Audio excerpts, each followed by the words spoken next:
Hello friends, welcome to my channel SST Genius. और आज हम पढ़ेंगे क्लास 10th ज्योग्राफी का lesson number 2 nationalism in India, यानी भारत में राष्ट्रवाद। देखिए, अभी तक हम पढ़ चुके हैं कि फर्स्ट वर्ल्ड वार का इम्पैक्ट इंडिया के ऊपर क्या हुआ, सोशल इकोनॉमिक डिग्रेडेशन क्या हुए। उसके बाद रॉलेट एक्ट 1919 में रॉलेट एक्ट आया। उसके बाद जो है जलियांवाला बाग मैसेकर हुआ। तो पूरे भारत में अंग्रेजों के खिलाफ रीसेंटिमेंट्स थे, मतलब पूरा आक्रोश पैदा हो चुका था। इसके बाद फर्स्ट वर्ल्ड वार में जो तुर्की साम्राज्य की जब हार हुई तो वहाँ के खलीफा को भी अंग्रेजों ने हटा दिया। तो मुसलमान भी इससे बहुत गुस्से में थे और मार्च 1990 में उन्होंने भी खिलाफत कमेटी बना ली थी और वे अंग्रेजों के खिलाफ मोर्चा ले लिया था उन्होंने। पॉइंट्स के बारे में हम अपनी पहली video nationalism in India part 1 में डिटेल से डिस्कस कर चुके हैं। अगर अभी तक आपने वो वीडियो नहीं देखी है तो पहले उस वीडियो को देख लीजिएगा। जब हिंदू और मुसलमान दोनों ही अंग्रेजों के अगेंस्ट में थे तो महात्मा गांधी जी ने सोचा कि यही सही समय है कि दोनों को अगर इकट्ठा किया जाए और एकजुट किया जाए तो अंग्रेज ज़्यादा दिनों तक भारत में नहीं टिक पाएंगे। और उन्होंने नॉन कोऑपरेशन मूवमेंट की शुरुआत की। अपनी प्रसिद्ध पुस्तक हिंद स्वराज, जो कि 1909 में रिलीज हुई थी, उसमें महात्मा गांधी जी ने कहा था कि भारत में ब्रिटिश शासन भारतीयों के सहयोग से ही स्थापित हुआ था, क्योंकि जितने आर्मी थी, डॉक्टर्स थे या एडमिनिस्ट्रेशन था, सिविल सर्विसेज थी, उसमें सब कौन थे? इंडियंस ही तो थे, क्योंकि अंग्रेज तो मुट्ठी भर थे सिर्फ। और यह शासन इनके सहयोग के कारण चल पा रहा था। यदि भारत के लोग अपना सहयोग, अपना कोऑपरेशन वापस ले ले तो साल भर के भीतर ब्रिटिश शासन समाप्त हो जाएगा और स्वराज की स्थापना हो जाएगी। महात्मा गांधी जी का कहना था कि हम सिर्फ एक साल के लिए पूरी तरह एकजुट हो जाए तो ब्रिटिश शासन को जड़ से उखाड़ा जा सकता है। अभी तक कांग्रेस ने कैसा रुख अपनाया था? नरम दल का, मीन्स नरम रुख अपनाया था। अपनी बातें लिखकर या कानून पास, वे चाहते थे कि सिर्फ कुछ कानून पास कर दे और इससे हमारा काम चल जाएगा। लेकिन पहली बार कांग्रेस ने कहा कि हमें पूर्ण स्वराज चाहिए, हमें कि इससे नीचे किसी चीज में समझौता नहीं करना। मीन्स टू अचीव स्वराज और सेल्फ गवर्नमेंट, हम अपना शासन खुद करेंगे, हम अपने शासक खुद बनेंगे, ना कि अंग्रेज। टू रिटेन खिलाफत मूवमेंट के बारे में मैंने आपको बताया था। ऑटोमन साम्राज्य की फर्स्ट वर्ल्ड वार में हार हुई थी और वहाँ के खलीफा को हटा दिया गया था, जिससे पूरे मुसलमान समुदाय, पूरे वर्ल्ड का मुसलमान समुदाय अपना धार्मिक गुरु मानता था। तो मुसलमान तो इसी के वजह से साथ में आए थे गांधी जी के साथ। तो उन्होंने इसके लिए शर्त रखी कि खलीफा को भी वापस वहीं पर उसकी सीट पर बिठाया जाए तुर्की में। और गांधी जी ने कहा कि इसको एक स्टेजेस के थ्रू करेंगे हम। वो स्टेजेस क्या क्या थी? Surrender of titles. सबसे पहले तो अंग्रेजों ने जो भी पदवियां, जो भी टाइटल्स भारतीय लोगों को दे रखे थे, उनको वापस कर दिया जाए। टाइटल्स का मतलब क्या हुआ कि लोग जो टाइटल होल्डर्स थे वे ग्रेटफुल थे ब्रिटिश गवर्नमेंट्स के। तो सरेंडर ऑफ टाइटल्स कर दिया जाए। रविंद्रनाथ टैगोर जी ने अपनी उपाधि नॉन कोऑपरेशन मूवमेंट में वापस कर दी थी। Second, boycott of civil services. जो सिविल सर्विसेज थे वो ब्रिटिश शासन का आधार थे इंडिया के अंदर, उसका बायकॉट किया जाए। सुभाष चंद्र बोस जी भी इसी मूवमेंट के तहत अपनी आईएएस जो सिविल सर्विसेज थी वो छोड़ दी थी। आर्मी, पुलिस, कोर्ट्स, लेजिस्लेटिव्स, वकील कोर्ट जाना छोड़ दे और लेजिस्लेटिव काउंसिल उसका बहिष्कार किया जाए। पुलिस थाने में जाना छोड़ दे। स्कूल में जाना छोड़ दे, बच्चे स्कूल्स कॉलेज का बायकॉट करे। और शिक्षक है वो भी कॉलेजेस अगर छोड़ दे, स्कूल छोड़ दे। और क्लर्क है, जितने भी ऑफिसर्स है, सब एक तरह टोटली रूप से ब्रिटिश गवर्नमेंट का बहिष्कार कर दे, अब अपनी नौकरियां छोड़ दे। तो ब्रिटिश गवर्नमेंट एकदम पंगु हो जाएगी, वो काम किससे चलाएगी अपना। और उसके बाद क्या था? Foreign goods and burn the foreign cloth. Foreign goods, जो विदेशी कपड़ा था, विदेशी वस्तुएं थे, उनका बहिष्कार करे। बहिष्कार का मतलब क्या होता है कि अपने आप से, किसी दबाव में नहीं, अपने आप से जिससे हमारे साथ ना बन रही हो उसके सामान का बहिष्कार किया जाए। जैसे कि अब जो गलवान घाटी क्राइसिस चीन के साथ चल रहा है, तो उसमें भी इंडिया गवर्नमेंट ने बैन कर दी है चाइनीज ऐप, और वहाँ के जो चाइनीज गुड्स है उसका इंपोर्ट बंद कर दिया। उससे क्या होगा? दो तरफा मार पड़ती है। एक तो उसका मोरल डाउन होता है विदेशी ताकतों का, साथ में जो रेवेन्यू है वो घट जाता वहाँ का। इससे फॉरेन गुड्स को बायकॉट करने से क्या होगा कि अपने जो देशी उद्योग धंधे हैं, खादी का कपड़ा था या जो भारत में बनने वाला माल था, उसकी मांग बढ़ेगी तो भारतीय लोगों को भी रोजगार मिलेगा।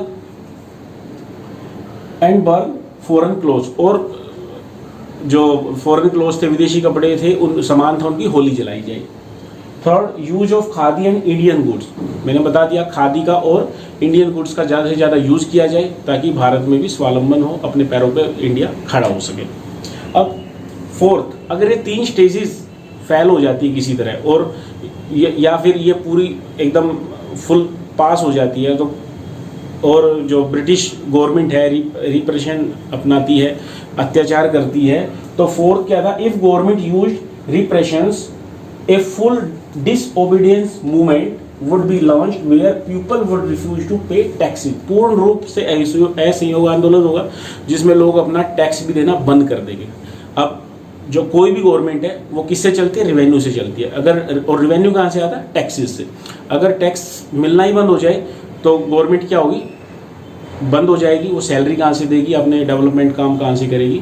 तो इस तरह से ब्रिटिश शासन को उखाड़ फेंकने का पूरी तरह से निर्णय ले चुके थे गांधी जी, और नॉन कोऑपरेशन मूवमेंट सितंबर 1920 में स्टार्ट हो गई। अब इसके साथ साथ चैलेंजेस भी थे, विद इन कांग्रेस चैलेंजेस थे, जैसे कि डिफरेंसेस बिटवीन द पार्टी के अंदर ही जो है डिफरेंस था कि कुछ लोग चाहते थे कि पहले जैसा चल रहा है अपनी अपील देते रहे, कोई कानून अपने फेवर में बनवा ले अंग्रेजों से, जैसे एनी बेसेंट थे, मोहम्मद अली जिन्ना थे, उन्होंने, तिलक जी थे, उन्होंने इसका बायकॉट किया, वे इसके समर्थन में नहीं थे। तो डिफरेंसेस थे, पार्टी के अंदर ही खींचातानी चल रही थी। A few were concern about violence, जिस तरह से जलियांवाला बाग मैसेकर हुआ, या तो जो नेता थे वे सोच रहे थे कि अगर ब्रिटिशर्स ने फिर से रिप्रेशंस किया, अत्याचार किए, दमन किया, तो फिर से वायलेंस भड़क सकता है और कहीं गांधी जी बीच में ही इसको वापस ना ले ले, इसको लेके भी भयभीत थे।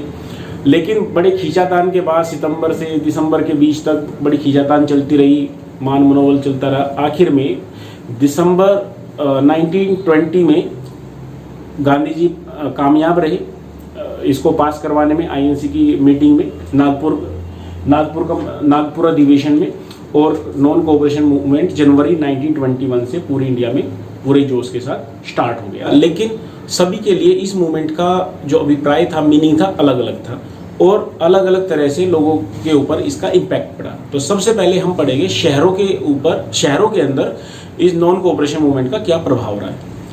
शहरों में खासकर जो मिडिल क्लास लोग थे उन्होंने इसमें सबसे ज़्यादा योगदान दिया, और सबसे पहले आए स्टूडेंट्स ने स्कूल कॉलेजेस को सबसे पहले छोड़ा।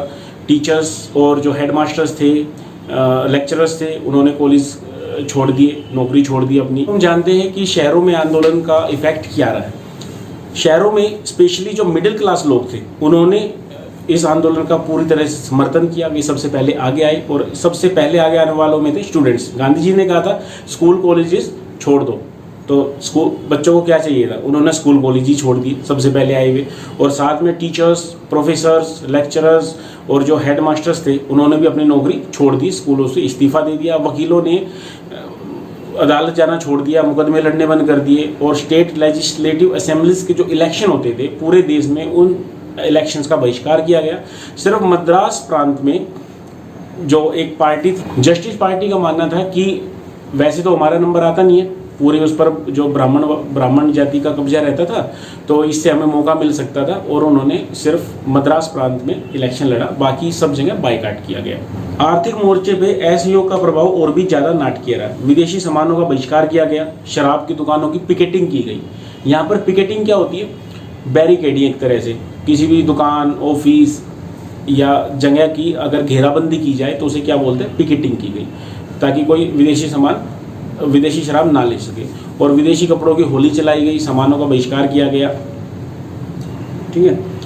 और 1921 से 1922 के बीच विदेशी कपड़ों का जो इंपोर्ट था बहुत ही कम हो गया, और उनकी कीमत 102 करोड़ से घटकर सिर्फ 57 करोड़ रह गई। उस टाइम की काफ़ी बड़ी अमाउंट थी। अनेक स्थानों पर व्यापारियों ने, बिजनेसमैन ने जो इम्पोर्टेड चीज़ थी ब्रिटिशर्स की, उसका व्यापार करने और विदेशी व्यापार में पैसा लगाने से इनकार कर दिया।